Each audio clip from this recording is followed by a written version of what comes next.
Welcome, everyone. Welcome back to the second session of this final day of commsHERO Week. And what an honor it is to introduce a multi-award winning commsHERO legend to the stage, Shayoni Lynn. And let me just get the bio up because there's so much stuff to tell you about Shayoni that I've got to read it from her bio. So Shayoni is a CEO and founder at multi-award-winning behavioural science consultancy Lynn. She's also a fellow of the CIPR and PRCA and chair of PRCA Cymru. I had to get my pronunciation right there. She's listed in the PR Week Power Book 2021 and 2022, and the definitive list of the most influential and respected comms professionals in the UK. And in 2021 was listed in the Propel 100, a list of the most influential PR agency professionals in the world. So what an honor it is to welcome Shayoni to the commsHERO stage. So what is Shayoni going to be talking to us about? Using behavioural science to power your communications. So this session, Shayoni is going to cover and discuss how a better understanding of human behaviour can help boost communications outcomes, connect with audiences in more meaningful ways, and drive positive societal change. She'll provide an introduction to behavioural barriers, structural, informational, cognitive, social, and outline how measurement and evaluation can be embedded into behaviour change campaigns to demonstrate strong ROI for comms teams. So Shayoni, it's an absolute pleasure to welcome you. How are you? I'm good. Thank you so much, Asif. I'll move on to the next slide, but thank you so much for having me. It's such a pleasure. It's my first commsHERO, so I'm very, very excited to be here and talk about something I'm so passionate about. And people will get that definitely from you. So let's show some emoji love to Shayoni before she kicks off, and I'm sure that will continue. Don't forget questions and comments. It's a rare opportunity to have access to such an absolute legend. So please take that opportunity to ask those questions, and I'll come back in about 15 or 20 minutes to pick up those comments and questions. So enjoy the next quarter of an hour. Thank you, Asif. Hello, everyone. I'm so excited to be here. I've got my contact details on there should we want to connect on Twitter. But I'm very excited to talk to you today about how behavioral science can be used, I feel should be used to power communications and achieve change for good. So before we kick into sort of the nitty-gritty of what we do at Lynn, and I've also got a case study to share with you, I want to kick off with a definition of behavioral science. So what is behavioral science? There are many definitions, and today I'll use Matt Wallard's definition, which is behavior as an outcome, science as a process, because we're talking about applied behavioral science, which is fundamentally about changing behaviors.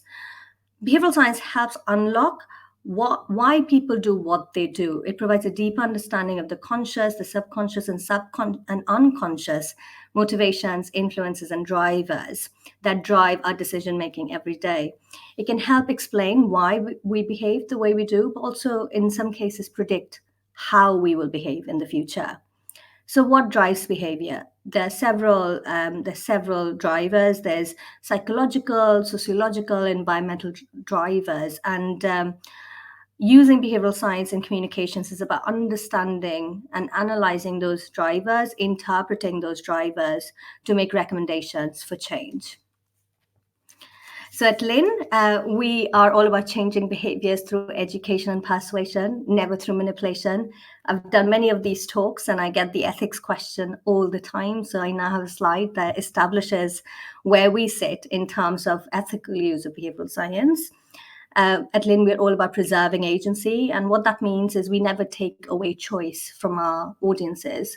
Instead, we present choices in a way that's most instinctively and intuitively received by audiences.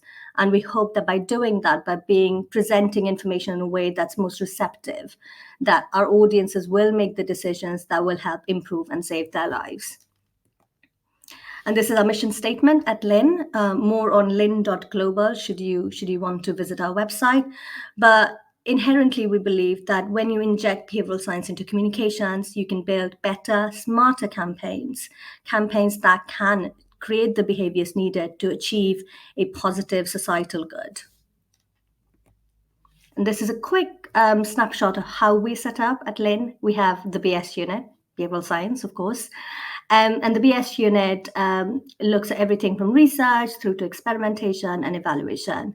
We have 2 advisors on the BS unit. We have Dr. Laura Demolier, who is the former head of behavioral science at the Cabinet Office. I'm sure many of you have worked with her.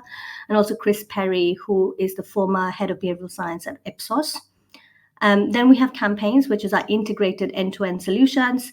That is very focused on outcomes, and we've got a case study that demonstrates the work run by the campaigns team, which is overseen by Alice Cardigan, who is the former managing partner at Ogilvy. And then we have the misinformation cell headed up by Stefan Rolnick, who formerly was in the Wales First Minister's office. And the misinformation cell was launched last year as the UK's first anti-disinformation service dedicated to PR and communications. We've done a lot of work in the misinformation cell, and I know it's of interest to a lot of colleagues. We've worked in the public sector in the UK, we're working globally, but it gives us great sense of pride, I suppose, in some of the pro bono work we do with the misinformation cell, most recently working with the war team in Kyiv in the fight against Kremlin disinformation. And we have 3 practice areas. Lynn Health. Lynn was founded 3 years ago, just before the pandemic. And so we've grown through the pandemic. So we're very, very, I suppose, good at health communications. That's where we've had the most amount of work. We've recently launched Lynn Planet, which is a climate change and sustainability practice, which brings together macroeconomists, behavioral scientists, misinformation strategists, sociologists to create and systems thinking approach to sustainable solutions for the future, and Lynn Change, which is our change management practice. Right, so now we can get into behavioral science. So traditionally, mass behavior change comms has been viewed through the lens of awareness raising. So you have an existing behavior, you raise awareness, i.e. you inject messaging through to audiences, and then audiences miraculously change their behavior. Now we know that this isn't the case. So instead at Lynn, we focus on understanding what is the problem that we're trying to solve, what are the behaviors we're trying to influence. And we review the barriers to that behavior through, as Asif said, the lens of cognitive, structural, informational and social barriers to get a better understanding of how to motivate change. At Lynn, we use formative and summative research to better understand populations so we can drive the right outcomes. So when we look at a problem, vaccinations, for example, we undertake local primary research, which is conducted in-house, to understand the motivations, the norms, the influences of that population before we design the communications and the creative concepts. So we know what to tell them and why, how and how it will affect them in persuading them to adopt that behavior. So for vaccinations, do they know how to access vaccinations? Can they access vaccination clinics? Can they access the online booking form? What are the social and cultural norms when it comes to vaccinations? So a lot of issues we work with, especially in public health, is quite complex. It's quite normative. So it's really important to have that quality research underpinning the creative approach. Case study I have will demonstrate the importance of research as well. At Lynn, we, to our knowledge, and no one's challenged me, so I'm going to keep saying it until someone does, but we're the only UK agency that has embedded experimentation into all campaigns. And what that means is we test our recommendations, our solutions in a randomized manner to secure statistically significant outcomes before we activate a campaign. So, and that means we're testing everything from creatives to content to calls to action to user journeys. This isn't just A/B testing. We're running randomized controlled trials. So we're really looking at several treatment variables against a control to see, based on audience segments, which segment prefers which creative, which content, which call to action to create then an activation, the most persuasive messaging, visuals that will motivate our audiences to change their behaviors. And then evaluation at Lynn, everything we do is based on outcomes. We are very, very outcomes driven. We are evaluation obsessed. So we set baselines at the beginning of all projects. We undertake real-time monitoring to ensure that campaigns remain optimized. so we can take an iterative learning approach during the lifetime of the campaign. And so we can be fully flex, so we can change tactic at very short notice if needed. So we're not just looking at active monitoring, which is the impact of strategy and interventions on our audiences via, say, pulse surveys or focus groups, and then looking at the prevalence of behavior, which is typically how evaluation happens. So you've got active monitoring, prevalence of behavior. In our world of public health and climate change, much of that behavior might occur anyway. So what we're also monitoring is the change process, so we can attribute communications impact back on real world behavior change. What does all of that mean? So I'll take you through this case study, Don't Miss Your Vaccine. I hope some of you have seen this, heard me hopefully talk about this before. It's a really good example of how behavioral science can be embedded into campaigns at speed, at massive pace, but still achieve the outcomes that are required and demonstrate the value of communications to organizations. So don't need to remind everyone about the vaccination program that we've all been through and many of us have led and managed. Fundamentally, I think the belief was that when we move from the priority audiences through to the mass population, when it goes into the mass program, that there would be high take-up, especially in young audiences. However, what we observed in England, certainly, and also in Wales, was there was high levels of hesitancy that wasn't predicted in young people. So we were brought in by a client, our Healthier South East London, to help them drive as many young people to access the vaccinations as possible in the run-up to Freedom Day, when all the restrictions were to be relaxed. So it was a very, very quick turnaround. And by quick, I mean a week. We turned an integrated campaign around in a week. Never doing that again. But even at that pace, we did not forget to ensure we were strategic. So these are our SMART objectives, or C-SMART objectives. And you'll see the very basics of reach, engagement, conversion. But what we needed to demonstrate was real world behavior change. So we set baselines of vaccine take-up within those audiences. We established monitoring systems, and we established ways of receiving that data back so we could align what we were seeing in the campaign versus the real world impact of shots in arms. As I said before, research is fundamental to every piece of work that we do at Lynn. We don't do any work that does not let us conduct an element of primary research. We were able to turn this campaign, it still says Lynn PR. We were Lynn PR before this, we are now Lynn. We were able to conduct this campaign at pace and turn this around in 1 week because we had quite a lot of existing primary behavioural research into this specific topic with audiences across England. So we were doing quite a lot of research into this topic, which we were able to embed through. Also, we were working with our client we were still working with them 3 years in. So we knew that patch really well. So that combination of factors really helped us deliver this at pace. Our client, of course, had a lot of data themselves, and we were able to embed that through into our communications planning. So we start with what is the target behavior that we want to achieve? What are the barriers to that behavior? Looking at cognitive, structural, informational, social. And here's a snapshot of some of the behavioral barriers that we identified. There were many more, but some barriers that we identified that were getting in the way of our audiences accessing the vaccine. One of the big things through all the COVID-19 behavior change work we've done is how we perceive risk. So that's a really, really important space. So in the beginning of the pandemic, we didn't know what COVID-19 was.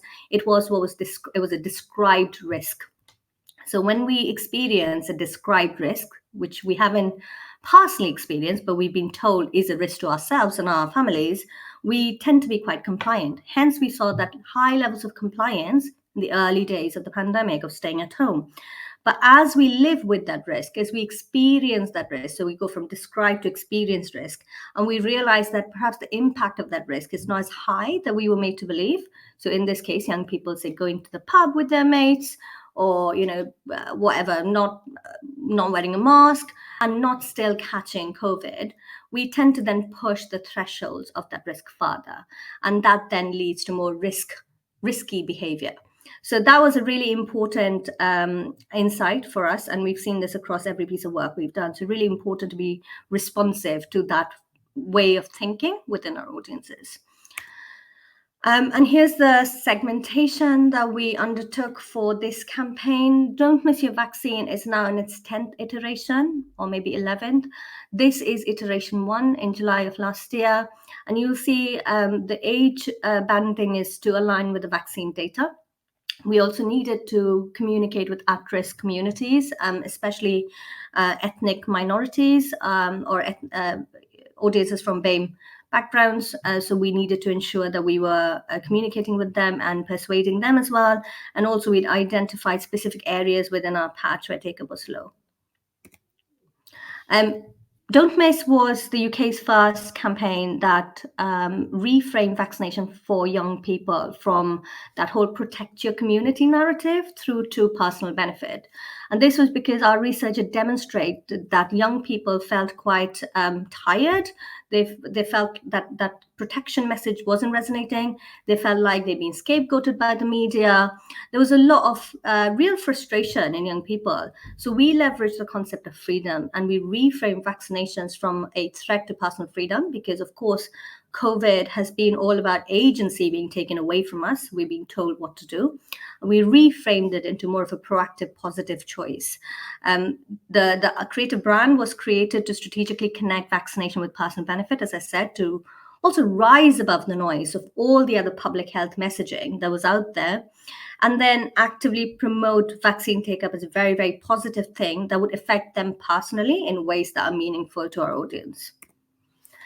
We created this video, which I hope many of you have seen or even used, because we did rework this for NHSE and it was scaled England-wide, but this particular asset was fundamental, I think, to a success. We used this on digital, we used this above the line, so it was really, really important way of bringing our audiences into our campaign. So I talked to you earlier about experimentation, and what that means is ensuring that our hypotheses actually replicate when we activate a campaign. In behavioral science, there's a huge replication crisis. What works now may not work tomorrow. What works here may not work in another area. So experimentation then becomes critical to ensure that the solution is the right solution for that particular audience in that particular context. So when we experiment, and at Lynn, we call it the rapid test phase, we ran, because we had not much time, we had 1 week to turn this around, we only ran one trial. We looked at which behavioral frame motivates action for each of those segments that we talked about. And if you reflect back on those behavioral barriers that we'd identified, optimism bias, risk perception, status quo, we needed to understand whether those would be persuasive in moving our audiences forward. So we had a control messaging, which was based on the protection message, and then we had several treatment variables that we were testing. So we can see with the younger audiences, they were more motivated to see others around them behave in this way. For people in their 30s who probably either have a job or have a family, they were probably forgetting to get their vaccine. So a prompt was really useful. And for BAME communities, we found that a loss lens was a powerful motivator. So I'll just quickly take you through the PESO mix. So this was an integrated campaign, full PESO mix. For paid, we ran paid adverts on Facebook, Instagram, LinkedIn. We had video ads. We also did audio ads on Spotify and DAX. They were also quite successful in, as we say, raising awareness, but we were able to track them back into activity later on. We ran video on demand, a really effective way of engaging with younger audiences. And then we also did quite a lot of activity on Snapchat, and the iterations of Don't Miss, we did also run specific work streams on 12 to 15-year-olds, and we found Snapchat to be a really effective channel for younger audiences. Owned, so there was a lot of organic media that we were running. We also hosted Instagram live Q&A sessions through the lifetime of Don't Miss, which is 1 year plus now. We have really used live sessions on Instagram, Facebook to reimagine public engagement. That's been really, really successful. We had every intention of doing next door, but to set it up took so long. We weren't able to activate it for this particular 4-week campaign. And then with the campaign landing page, which is now full microsite, so nhsselvax.com, so you can have a look at what the whole microsite looks like now. We, at that time, for 4 weeks, just had a campaign landing page, and we ensured that we were creating the best possible decision-making environment for our audiences, what we call choice architecture. Shared, it was really important to us and is important to us in every single campaign that we run, that we are our client is not the only messenger. So we work in partnership with stakeholders. We create toolkits. We make sure that our message is amplified as widely as possible. In this particular case, the Mayor of London was really supportive also of our campaign. So what does this mean in terms of outcomes? I did say at the beginning that we are outcomes obsessed. This will demonstrate that we smashed all our KPIs when it came to reach and engagement and conversions. But really, what does that mean in terms of lives improved and lives saved? So here we can see the real world impact that Don't Miss Your Vaccine had in those 4 weeks. We were able to attribute a 77.8% improvement for 18 to 29-year-olds, 10.8% improvement to 30 to 39-year-olds. And we also saw a sharp rise in vaccine take-up in BAME audiences compared to those of white ethnicity. And it's also won quite a lot of awards, which is great, of course, 4 national awards, most recently NHS Communicate, where that is the wrong image. So that's last year. We were shortlisted last year. We didn't win, but this year we did win. We won Best Behavior Change Campaign, and we were highly commended for Best Use of Insight and Best Digital Engagement. So that's it from me. Happy to take any questions.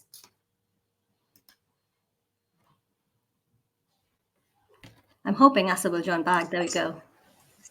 Here we go. Thank you very much, Shayoni. That was amazing, and let's show some emoji reactions for Shayoni, please. That was insightful, and we've got some questions that have come in as well. There's going to be time for more questions, so please drop them in if you want to. Let's go to Emma Elston. So what tools do you recommend for pulling the data for analysis? Oh, such a good question. So we are not very heavy on tools. We're very manual. So we use a lot of on-platform tools to pull data, but I think it's about how you interpret that data. So it's about not just having lots and lots of big data, but what do you do with that data? So I don't think tools have to be expensive. Certainly at Lynn, we don't use a lot of tools. We are now purchasing tools because as a business, we're growing. So we are investing in tech stack at the business. But when we were doing this, we certainly didn't have anything fancy. We were just pulling data from Facebook and from Instagram and from every other platform.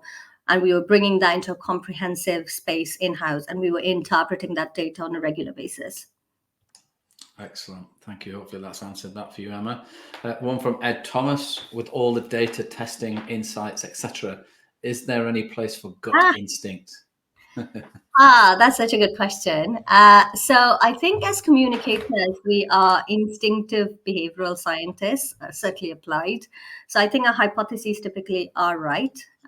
But what testing does is gives you the data back to confirm and validate that. So at Lynn, we might have a gut. We will use our research to support that gut instinct. We will ensure we go through a process to ensure it is not just an instinctive response. And that's validated by an evidence review, by primary research, by barrier analysis, all of that. And then our testing tells us whether we are right or whether we are wrong. And we are completely okay, by the way, to be wrong. There was one particular instance. We ran a campaign for Bron Avon community housing in Wales where, and this is like 2020, the timelines do merge in my brain. But we were brought in to increase survey responses to a legally mandated Welsh Government survey on rent charges and service charges, rent, whatever. So it was quite a technical piece around getting quality feedback from tenants who probably were furloughed, were probably bereaved. It was a really bad time to be asking questions about whether they felt their rent was fair. So we were brought in and we did our analysis, everything that we do as per the Lynn framework, which we use in the business. And we came up with 2 creative concepts. One that was quite traditionally housing association, and then one that was really innovative and really sort of looked really cool. And we liked it as a team. Our client liked it. We thought, this will really stand out on social media feeds, et cetera, et cetera. However, when we tested it, the audience absolutely preferred the more traditional housing creative. So sadly, we had to bin that, and we put that traditional creative forward, and that led to an 805% increase in responses. So what that meant in real world terms, 40 responses is typically what they get. We got them 362 responses within 4 weeks. And it was really high quality. People weren't moaning. People were giving real actionable intelligence that really, really helped shape their strategy. Amazing, fantastic, and amazing campaign is a comment from Ruth Dale, well-deserved winner NHS Communicate. So thank you, Ruth. Ruth, and you sponsored that, so thank you. Yes, so we've got one from Jules Loveland, who incidentally recently CIPR accredited practitioner. So well done, Jules. Emoji love for Jules. And where can we learn more about behavioural science? Are there books or education you recommend? Hi, Jules. You've probably heard me say this a lot, that there is a lot out there, but we know that in our industry, there is a capability gap. As at Lynn, we run the BS Monitor, which we ran last year, is on our website, lynn.global, and we are going to be running again to map capability in second year. So please do take the survey as it comes out. There is a capability gap. There's a lot out there, but I think it's about consistently learning and CPD within that space as well. So in terms of introductory, you've got things like obviously Nudge, the book, which is now, there's a second version of it, apparently the final version, but we'll see. There is Influence by Robert Cialdini, which is a really, really good way of understanding some of these cognitive biases. There's, of course, if you want something more technical, but it is a cornerstone of behavioral sciences, Thinking Fast and Slow by Kahneman and Tversky. And then there's also Inside the Nudge Unit by David Halpern. So all of that will give you some introductory structure. There's some really good stuff coming from the world of podcasting. So Katie Milkman runs Choiceology, which is a great podcast. So I definitely recommend that. There's quite a lot of podcasts there as well. But ultimately, I think application is about understanding the research coming out from the world of behavioral science. There's a lot of reading scholarly papers and literature that's coming out. That's, all the trials that are happening in this space, and being aware of that, being able to apply that back. At Lynn, we do quite a lot of behavioral science thought leadership as well, with this view to help build capability. So our website will have a lot of resources. We also have the Cut to the BS, our fortnightly newsletter. So feel free to sign up to that on lynn.global. Excellent. So many resources, and there is as well Ruth Dale's Behavioural Change Marketing Bootcamp to get you started as well. So absolutely. I did have a question before you talked about the Bronafon example, Shayoni, which was a really good example because we do a lot of work in housing ourselves. Mm-hmm. Do you think that there's too much focus on, or do you think too much focus on behavioural science or data insight helps or hinders creativity? Do you have behavioural scientists, the data people, the data geeks fighting tooth and nail with the creatives? No, we don't. I think there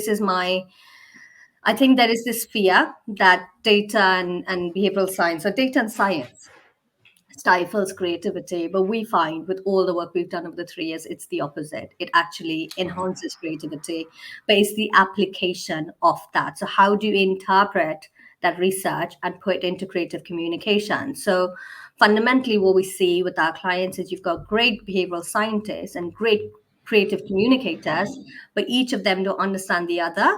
Yeah. So that's where I think tensions might occur. But when you have behavioral scientists who understand communications and communications who understand behavioral science, that interpretation into can't speak anymore, Asif. Not enough coffee. That interpretation into application is much more fluid. So all our campaigns are, as I've said, 100% driven by research, 100% driven by data. They are all very creative and have won awards, taken awards from the creative bigwigs in London. So I don't think that stifles creativity by any means. Excellent. Repping for Wales there, Shayoni. Repping for Wales. So absolutely fascinating. I've loved that, and the audience have loved that too as well. So come on, show your emoji love for Shayoni. That was amazing. And there'll be loads of people who are catching up on this on replay as well. Brilliant. So thank you so much for that. Some great questions from the audience as well. Don't forget to take pics of the sessions, share on social, Twitter, LinkedIn, Insta. They're all prize winning. Your tweet can win a prize, or your LinkedIn post or your Insta post could win you a prize as well. And there is the leaderboard, so you know what to do. We've got the networking lounge that's open until our next session, which is 11:45 with Rebecca Ben. So get into the networking lounge, meet some of your fellow commsHERO peers, and bag some points for the leaderboard at the same time. So double whammy. So thank you, Shayoni. It's been an absolute pleasure. Thank you for having me.